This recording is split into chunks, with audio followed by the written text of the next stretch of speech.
मैं Usha Negi, child right commission Uttarakhand chairperson आप लोगों से आज रूबरू हो रही हूँ।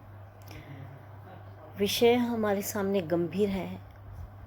आज हम जिस दौर से गुजर रहे हैं, पूरा विश्व इसका शिकार बन रहा है। चारों तरफ हाहाकार मचा हुआ है। ऐसे दौर में हम क्या कर सकते हैं, वो बहुत सोचनीय विषय है। उस पर हम लोगों को काम करना चाहिए कि जिस तरह की आज आज महामारी का इस तरह का विकराल रूप हमको देखने को मिल रहा है, हम सब लोग मिलकर कैसे इससे निजात पा सकें, कैसे एक दूसरे की सहायता कर सकें। हमारे सामने आज बहुत गंभीर समस्या ये है कि छोटे छोटे बच्चे आज अपने माँ बाप को खो चुके हैं। कुछ बच्चों ने अपने माता या पिता दोनों में से एक को खोया है। हमारे लिए चिंता यह है कि हम इन बच्चों को कैसे सुरक्षित रख सकें, कैसे संरक्षण दे सकें, इनके बेहतर भविष्य की चिंता कर सकें और इन्हें इस दुख से उबार सकें। साथ ही साथ में अभी भ्रम की स्थिति भी बहुत फैली हुई है। जिस तरह से मेरे सामने सोशल मीडिया के काफ़ी वीडियोस वायरल हुए और मैं देख रही थी और उनको बहुत गंभीरता से देखते हुए मुझे लगा कि ये कुछ गलत हो रहा है। कुछ लोग हेल्प करना चाहते हैं, बहुत अच्छी बात है, आप सराहनीय कार्य कर रहे हैं, लेकिन उसके लिए आपको कानूनी प्रक्रियाओं को भी जानना आवश्यक है और साथ ही साथ इस पे किसी की गोपनीयता भंग ना हो, ये भी चीज़ें आप लोगों को थोड़ा सा जानने की आवश्यकता है। मैं मानती हूँ कि आप लोग हेल्प करना चाहते हैं, लेकिन ये कानूनी रूप से आपको जानकारी होनी चाहिए और साथ में ये आपराधिक श्रेणी में भी आता है। इस चिंता को देखते हुए हमने भारत सरकार गृह मंत्रालय को भी पत्र लिखा और माननीय गृह मंत्री जी को भी काफ़ी बिंदुओं पर हमने अपना रिकमेंडेशंस भेजी। उत्तराखंड सरकार में माननीय मुख्यमंत्री जी से इस चीज़ को लेकर काफ़ी चिंता व्यक्त करते हुए हम लोगों ने काफ़ी सारी चीज़ों पर उनको अवगत कराया और सरकार को भी हमने रिकमेंडेशंस भेजी कि किस तरह से हम लोग बच्चों को सुरक्षित और उनको बेहतर उनके भविष्य की चिंता कर सकते हैं और इस महामारी से हम बच्चों को बचा सकते हैं। इसके साथ साथ में चिंता का विषय ये भी है कि आखिर कहीं ये बच्चे जो गोद लेने की बात आ रही है और सोशल मीडिया के माध्यम से हम लोग जान रहे हैं, उसमें मेरा ये कहना है कि कानूनी प्रक्रियाएं पूरी होनी चाहिए। कानूनी रूप से गोद लेने की प्रक्रिया होनी चाहिए, ना कि ये कि हाँ जी हम लोग हेल्प करना चाहते हैं, ठीक है, लेकिन बच्चे के जीवन और बच्चे की सिक्योरिटी का प्रश्न भी है। तो इसलिए ये चीज़ें थोड़ा सा कहीं ऐसा ना हो कि इसमें कहीं हम लोग ऐसे हाथों में इन बच्चों को सौंप दें जो लोग गुमराह कर रहे हैं और उन बच्चों को सौंप दें। वो बच्चे या तो बच्चियां देह व्यापार में धकेल दी जाए या बच्चों से बाल श्रम करवाया जाए, बच्चों से चाहे साथ ही साथ में बच्चों से अवैध रूप के कार्य करवाए जाएं, नशा के लिए बेचने के लिए उनको पैडलर की तरह से यूज़ किया जाए, उनसे भीख मंगवाई जाए और ऐसे कई गलत कार्य उनसे करवाए जाए।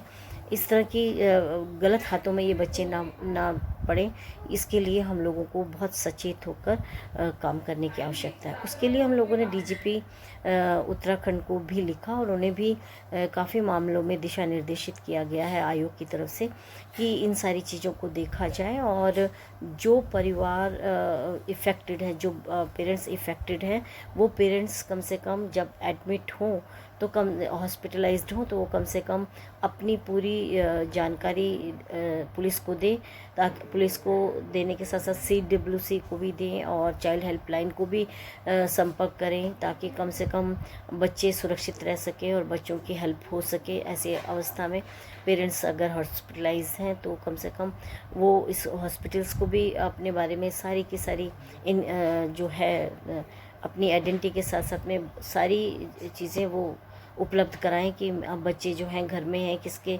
पास हैं। तो ये सारी चीज़ें बहुत ज़्यादा ज़रूरी हैं ताकि कम से कम बच्चे गलत रास्ते पे ना जा पाएँ या गलत हाथों पे ना जाएं। तो ये सोच ये गंभीर विषय है, इस पर हम लोगों को चिंता है।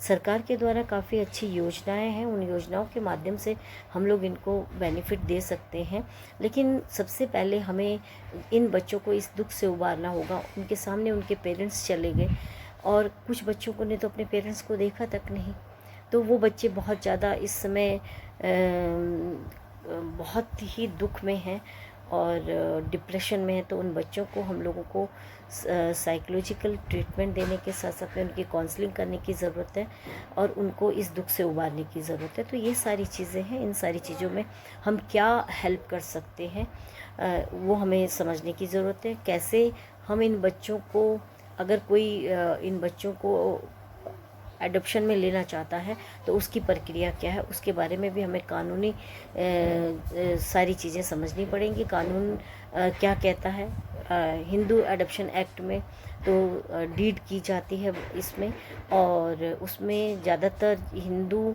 परिवार और आपके सिख और बौद्ध परिवार जो है वो बच्चों को डीड कोर्ट के माध्यम से बच्चों को ले सकते हैं। इजी प्रोसेस है। लेकिन दूसरी प्रक्रिया है कि अगर मुस्लिम समुदाय के लोग हैं या आपके पारसी लोग हैं या क्रिश्चियन हैं, तो वो लोग उनसे एज ए पेरेंट्स उन बच्चों को नहीं ले सकते हैं, वो पेरेंट्स की भूमिका में नहीं आ सकते हैं। उनको वो अभिभावक तो रहेंगे, फिट पर्सन तो रहेंगे, लेकिन अब वो पेरेंट्स नहीं हो सकते। ये उनके कानूनी प्रक्रिया, उनके अपने रूल्स रेगुलेशंस हैं, उनके अपने कानून है। इसके साथ में अगर बच्चों को तीसरी प्रक्रिया ये है कि कारा और सारा के माध्यम से लोग बाग अपने को रजिस्टर करवाएं। जो बच्चों को गोद लेना चाहते हैं वो कारा और सारा के माध्यम से लें। तो ये सारी चीज़ें हैं। और अभी वर्तमान में कुछ इस तरह से भी भारत सरकार में कुछ कानून में बदलाव आया है, कुछ संशोधन हुआ है, जिसमें ये भी है कि जिलाधिकारी को भी पावर दी जा रही है। तो वो अभी उसका कैसे अभी तक कानून के रूप में उसका गजट नोटिफिकेशन हुआ है कि नहीं हुआ है, ये अभी थोड़ा सा जानने का विषय है। तो गजट नोटिफिकेशन के बाद में तो ये और भी आसान प्रक्रिया हो जाएगी, लेकिन इस पर पूरी छानबीन होनी चाहिए। लोकल इंटेलिजेंस को इस बारे में पूरी जानकारी होनी चाहिए कि ये बच्चा कहाँ किसके माध्यम से आया या किसके माध्यम से इसको गोद लेने की बात कही जा रही। तो सारी चीज़ों को देखना पड़ेगा, संवेदनशीलता को समझना पड़ेगा, तभी जाकर हम लोग ये सब चीज़ें कर सकते हैं। इसलिए मेरा आप लोगों से अनुरोध है कि इन बच्चों के जीवन को बचाने और साथ में हम लोग क्या इस समय जीवन हर व्यक्ति का कैसे बचा सके, उसके लिए मिलकर हम लोग संघर्ष करें। सब लोग सब कुछ भूलकर सिर्फ़ और सिर्फ एक दूसरे के लिए हम लोग तैयार रहें। जिसको भी हमारी मदद की ज़रूरत है हम लोग एकदम से खड़े हो जाएं और उनको मॉरल सपोर्ट करें, सबकी मॉरल बूस्टिंग करें। हमारे जीवन का जो उद्देश्य है उस उद्देश्य को हमको साकार करना चाहिए, अपनी जिम्मेदारी को बखूबी समझना चाहिए। यही कहूँगी आप लोगों से। धन्यवाद, शुक्रिया। जय भारत, जय उत्तराखंड।